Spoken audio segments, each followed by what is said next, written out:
Ladies and gentlemen, good evening and welcome back to our YouTube channel once again. And it is my hope and prayer that this video is actually going to find you guys in good health. Personally, I am fine. As you can see, Kisumu is also fantastic. And maybe you could also let me know where you're watching the video from, the county or the country, in case you are out of the republic. Ladies and gentlemen, William Samoei Arap Ruto, alongside Sabina Chege and Kanini Kega, held high-profile meeting with over 100 MCAs from Jubilee Party. That meeting, in my view, is significant politically speaking. It's significant because of three main reasons. Number one, it's basically coming at a time when William Ruto's popularity, especially in the mountain, is at its lowest. Is it possible that William Ruto is now trying to revive the dwindling popularity of Kenya Kwanza in Mount Kenya? Number two, it's also coming at a time when Uhuru Kenyatta, the former president, has actually escalated Jubilee's party's activities in the mountain.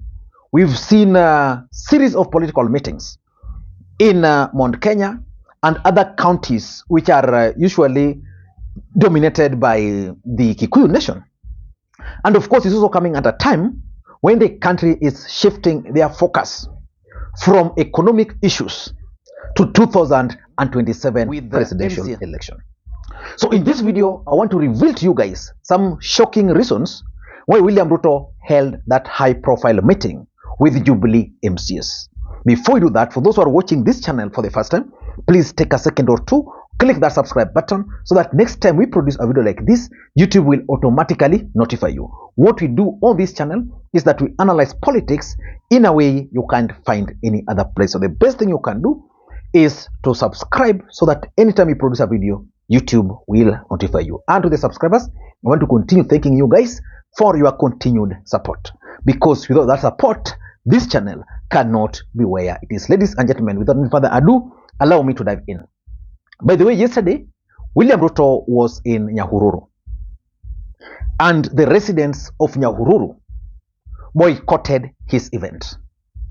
Today, William Ruto was in Nyandarua. The truth of the matter is that in Nyandarua, at least something was done. Probably they responded to the shame of Nyahururu. So it's also clear from the onset that William Ruto is now trying to consolidate his stronghold, because he was in his home county was in Gishu, then Nyahururu, Nyandarua, and he's also camping in Nakuru State Lodge.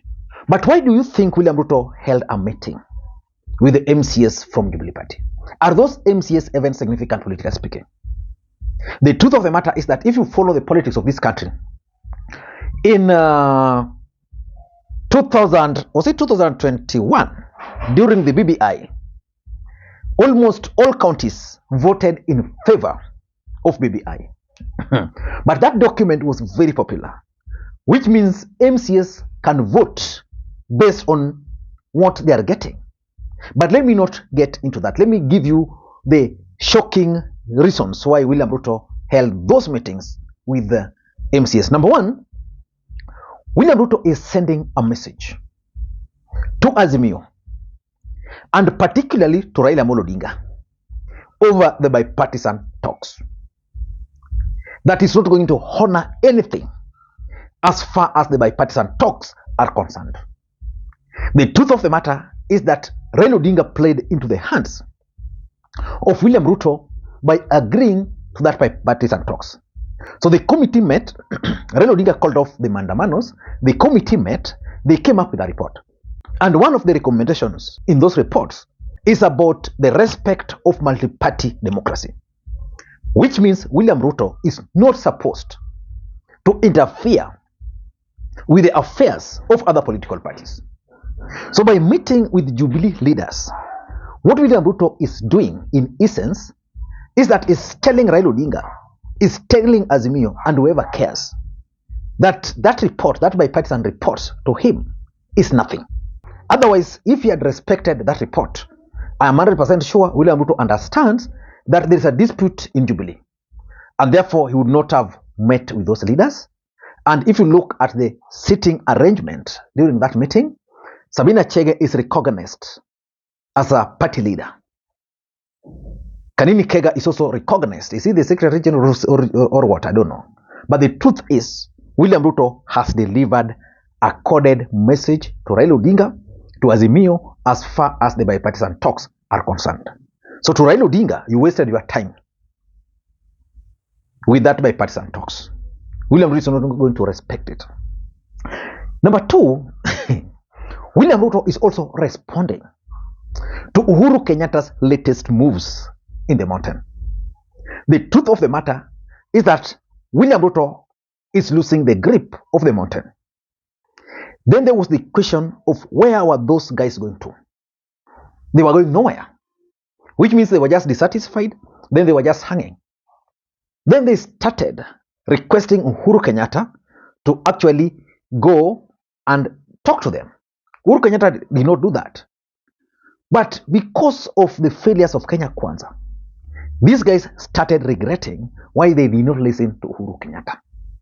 So strategically, what Uhuru Kenyatta has done, he unleashed a team to go and hold meetings with the people down there. And the response was so good. So to counter those escalated activities of Uhuru Kenyatta, which were being fashioned as Jubilee activities, William Ruto today met with the MCAs from Jubilee Party. The truth is, he has the MPs. The truth is, he has the support of Jubilee MPs, almost all of them. He has the support now of the MCAs, because out of over 120 MCAs, less than 10 failed to attend that meeting. So he's telling Uhuru Kenyatta and anybody who cares that as far as Jubilee is concerned, it's not where you are. Number three, William Ruto is also trying to provoke Uhuru Kenyatta by renewing the Jubilee takeover. William Ruto had attempted to forcefully take over Jubilee Party from Uhuru Kenyatta. The matter is still in court, but based on today's meeting, William Ruto is reviving that, probably as his strategy to stop Uhuru from participating in politics. I don't know whether it's going to succeed, and I've always advised to Uhuru Kenyatta and Jubilee Party that they need to figure out the best strategy, because based on my own understanding, there is no way William Ruto is going to allow Jubilee, for that matter, to thrive. The truth is, William Ruto is not going to allow any other political party to emerge in Mount Kenya, and I'm coming to that. So for me, it's a strategy of provoking Uhuru that I'm taking the party, because Uhuru is sending out his team as Jubilee to go around. Then he appears. Number four, 2027 presidential campaigns. And that's why I talked about the hostile takeover that William Ruto is not going to allow any other political party to emerge in Mount Kenya. Because if you remove Mount Kenya from the grip of William Ruto, tell me if there's William Ruto. There's no William Ruto. So Uhuru Kenyatta is trying to revive Jubilee. Ruto is trying to kill UDA in the mountain. Because technically, that's what he's doing. He's killing UDA in Mount Kenya by transferring the ownership to the Luhya nation, so that in the mountain, they'll just be members of UDA without owning it. Then Uhuru is reviving Jubilee, and Jubilee is gaining traction. For his 2027 presidential campaigns, Ruto does not need any other political party from the mountain other than the parties he controls. That's why he invited these MCAs. The truth is, any MCA who was elected in Mount Kenya, and this is normally the norm, 80% of the elected leaders are never re-elected. So which means 80% of those MCAs are not going to be re-elected. And therefore, William Ruto can do without them, if anything. But he just wanted to send that message that I'm not going to allow any other political party. Number 5 is perceptional politics. And this is something I've been talking about since last year. That in politics, it's about perception. Perception perception.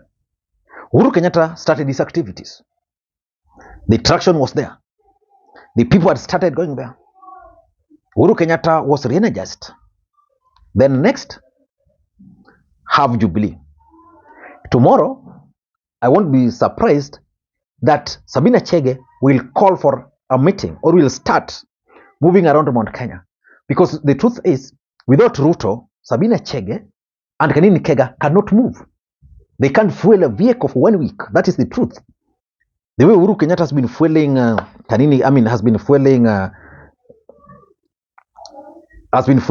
Jeremiah Kioni's car. Who else? Mwadhi, David Murade, and all those others across, including up to Lamu. Kanini Kega, Sabina Chege cannot do that. So they must wait for Ruto. So probably today, they were given that money to start moving around because they are asked, okay, you want to belong to Jubilee? Why not? Because why would William Ruto entertain Jubilee when he can't entertain Ford Kenya? He wants Ford Kenya, he wants that other party to join UDA. Why can't he just tell them to join, to fold and join UDA party? And lastly, William Ruto is also trying to divert the attention of the nation from the real issue. And what is the real issue? The real issue in the Republic of Kenya today is one, the state of economy, the attacks on the judiciary, the cost of living. So today in this country, the issue of William Ruto's outburst on the judiciary is being canvassed. William Ruto has been on top of it. Then from nowhere, he emerged with this meeting. So people like us now are talking about it. And people like you now will also be taking your time to listen. And of course, if you go to Twitter, this meeting is actually trending. So it has taken, because in Kenya, people really love politics. So, and Kenyans forget so fast. So Ruto has technically succeeded in diverting the attention of the Republic from the main issue, from the main issues affecting the Republic of Kenya. I don't know what you think. That's my take. Until next time, this is Lee Makwiny. And by the way, is Raila Odinga planning to run for 2027? And what is your honest opinion? Because he's reviving ODM party, he's making changes to the party, restructuring it. Raila Odinga, main guy, Opio and I, has stated that they are not going to talk about the presidential election now, but they will support Raila Odinga if he intends to run. The other day, while in Malindi, Raila Odinga was joined by Joho, which is also significant. And Joho kind of indicated that he's going to come back to politics and that Raila Odinga should continue being in politics. So is Raila Odinga planning to run again? That's something we should look at. What do you think? Give me your opinion in the comment section. Thank you, and may you have a good day. Bye-bye.